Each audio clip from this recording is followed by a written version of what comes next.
Hi there, good morning.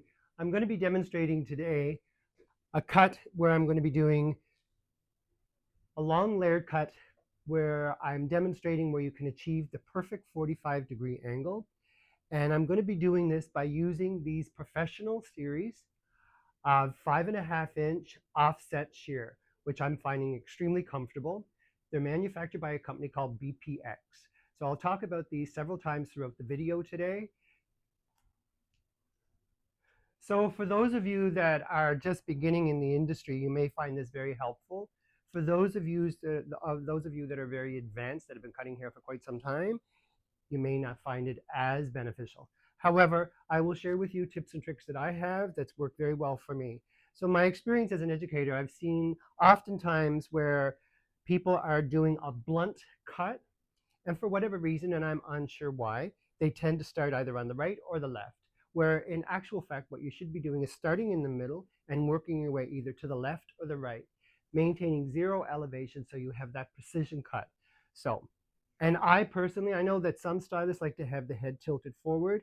I like to have the head exactly at a perfect straight angle, perfectly perpendicular, so that I'm at eye level. The other thing is if I were in a salon setting today, I would be sitting in a chair, I would have my cutting stool, and I would be cutting at eye level. So again, making sure that my subsection is perpendicular to the section above and perfectly aligned at zero elevation. So I'm going to make my first cut. So there you have it. Because I'm right-handed, I'm going to go from the middle out to the right. And if you'll notice, I'm taking small sections. I never cut beyond my first knuckle so that I have accuracy and it's easy for me to control. So I have that exact perfect line. And making sure that the hair is kept not necessarily soaked, but certainly wet enough that you can maintain that tension that's necessary for the accuracy that you want for this blunt cut. And again, perfect alignment, not cutting beyond my first knuckle, maintaining control. And again, these shears are absolutely incredible. It's just like cutting through butter, to be honest with you.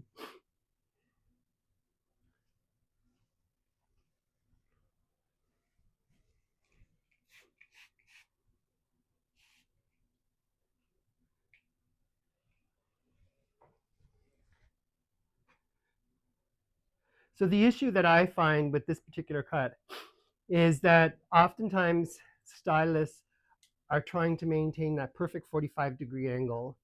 And I don't know about y'all, but for me, I'm not a contortionist. So I like to do it in a way that's easy, manageable, and lends itself to accuracy. And this technique that I'm going to show you will absolutely do that.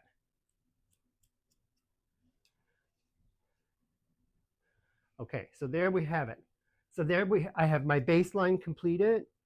Again, maintaining that zero elevation. So now if you can imagine, what's going to happen is we're going to have three subsections that's going to go from the crown to the nape of the neck. So now what I'm going to do is bring this all down. The other thing you're going to find for this particular cut, I highly recommend the use of a tail comb versus a flat comb, and I'll show you why. Let me just grab my tail comb here.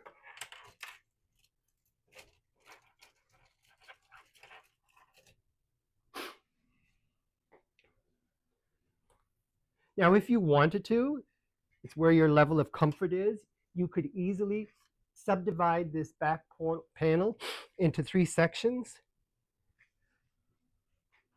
But for demonstration purposes today, I'm not going to do that. So you'll see, I'm going to establish my guide at the crown. Okay, so what you kind of have to do is imagine this is the length you have. Where do you want your first layer to begin? Because obviously you wouldn't want your first layer to be here because it's not going to be in balance, right? Let me just lower this a little bit more. There we go.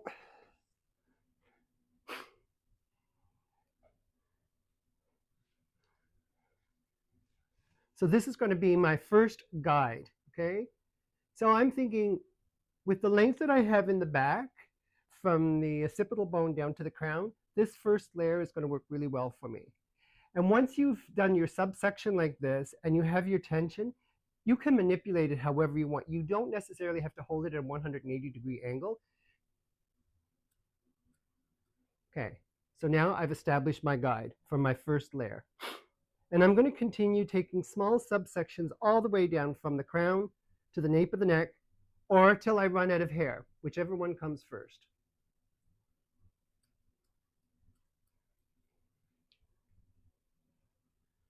And always making sure that your subsections are thin enough that you can see through them and it's easy for you to follow your guide.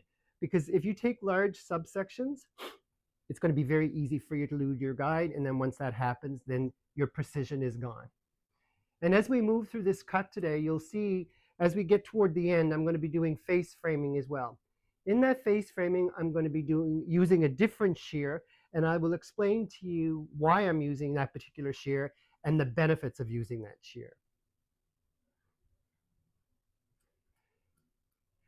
And the quality of steel in these scissors are very, very high. It's Japanese steel, and as I said earlier, it's just like a warm knife going through butter.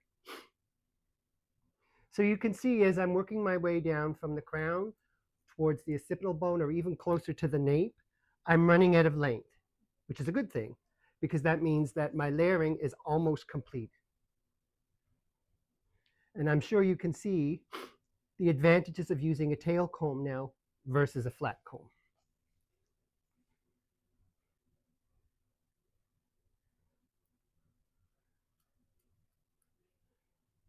So again, we've almost run out of hair. I suspect that that's it. That is it. Okay, so now that was my first section. So like a third, a third, and a third. So now I'm going to go over to my next section. And again, it's very simple because I've already established my guide. So it's just a simple matter of my picking up my guide here at the crown where I started, working to my left. And as you can see, here's my guide. So now all I'm doing is taking this off to blend this.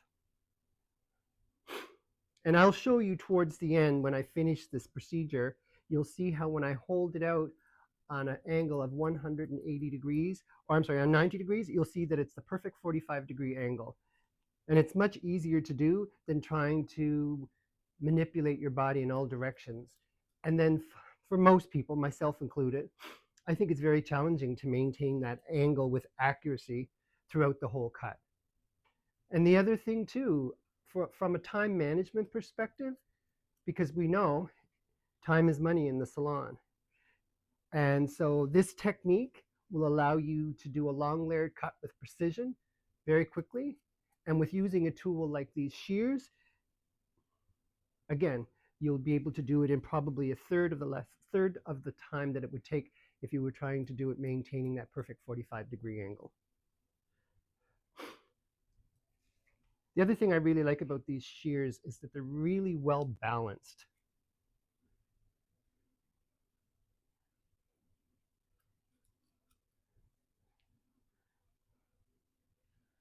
So now we've done section 1, section 2. Now I'm about to start section 3. And again, same as before, picking up this subsection. All I'm doing is blending it with my guide, and here we go. The other thing I'm really liking about these shears is that oftentimes, and I'm not really sure why, I find that the shears, they tend to bend the hair as opposed to cutting it. And, you know, we as hairstylists, you know, our shears are our number one tool. So making sure that it's sharp so that it's cut, because I don't want to have to go in, and you can see here, I'm going in and I'm cutting once. Like I don't want to have to go back in a second time and do that cut because again, from a time management perspective, time is money. And not only that, it impacts on the accuracy of the cut. So this particular cut is going to give you a lot of movement without removing excessive amounts of bulk.